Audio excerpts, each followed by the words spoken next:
Waqt il-programm Fis-Sustanza li ttella minn taħt it-tinda fil-Hamrun, il-Mexxej Laburista Joseph Muscat tkellem dwar l-istatistika tal-NSO li turi kif għal 11-il xahar konsekuttiv il-qgħad f'pajjiżna kompla jiżdied.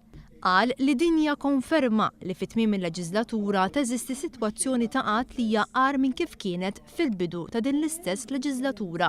Il-Mexxej Laburista qal li bl-għajta tal-Gvern dwar l-20,000 impjieg li jgħid li ħoloq mhux se tissolva l-problema li għandu l-pajjiż biż-żieda fil-qatt. Meta il-Prim Ministru preżenti jitkellem dwar xi rekord ta' xogħol, irid jgħid kollox, irid jgħid li ilna kważi sena issa xahar wara l-ieħor il-qatt jiżdied ġewwa pajjiżna, dik hija r-realtà illi ma ssolvijiex billi tirrepeti l-kelma 20,000 jew 25,000 post tax-xogħol, għax il-fatt huwa li meta qed tirrepeti dan kollu xorta xahar wara l-ieħor għal 11-il xahar konsekuttiv żdied il-qatt f'pajjiżna. Għandna sitwazzjoni fejn is-sitwazzjoni tal-qatt f'pajjiżna fit-tmiem din leġislatura hija aghar minn kif bdiet din l-istess leġislatura. Joseph Muscat qal li hemm bżonn azzjoni minn Gvern Gdid biex permezz tal-privat jerġa' joħloq ix-xogħol f'pajjiżna u jattakka il-problema tal-qatt. U d-dmir tagħna bħala Gvern Gdid kemm il-darba ningħataw il-fiduċja jkun li ninġettjaw l-ispazju li hemm bżonn lis-settur privat ħan nirriversjaw din it-trend u nerġgħu nibdew noħolqu aktar xogħol f'pajjiżna b'mod li jonqos il-qatt. Fid-9 ta' Marzu l-għażla se tkun bejn il-politika tal-passat li għadu għaddej biha l-Partit Nazzjonalista u li għamlet wisq ħsara lil pajjiż u l-politika pożittiva tal-Partit Laburista li jaraf jinbidel u jinfetaħ f'moviment tan-nies. F'din l-elezzjoni l-għażla mhijiex sempliċiment bejn il-Partit Nazzjonalista u l-Partit Laburista, ma hija bejn il-Partit Nazzjonalista li ddeġenera fi klikka u l-Partit Laburista li nfetaħ u sar moviment. Joseph Muscat irrefera l-persuna li ltaqa' miegħu fl-aħħar jiem u li qalu lilu snin twal jimxi wara l-Partit Nazzjonalista. Iżda din id-darba se jivvota lill-moviment tal-Partit Laburista u taħ ir-raġunijiet għalfejn.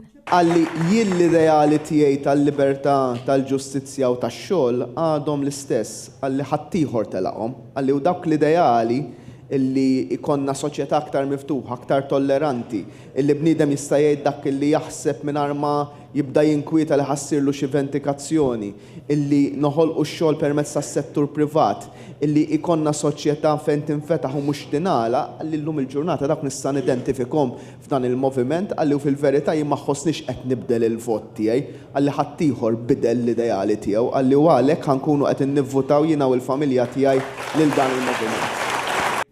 Joseph Muscat qal li hu qiegħed fil-politika biex ibiddel l-affarijiet bi stil ta' politika viċin in-nies. Aħna ħankunu hawnhekk qegħdin inservu u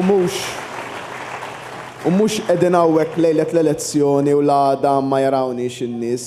Aħna kif dejjem għamilna ħankunu hemmhekk għal 5 snin sħaħ biex ngħinu lin-nies, inkunu man-nies, ngħixu man-nies. Ħalli Malta tkun tagħna l-koll.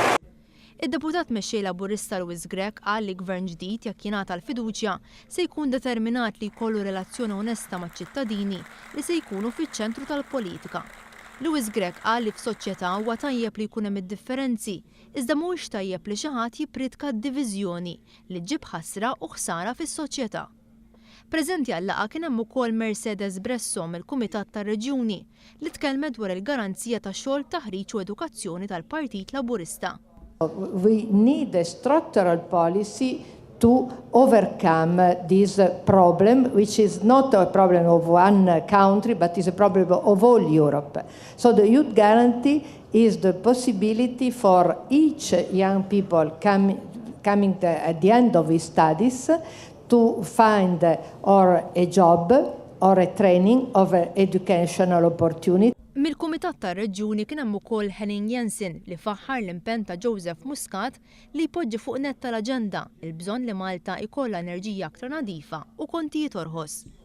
And I congratulate Partit Laburista and Joseph Muscat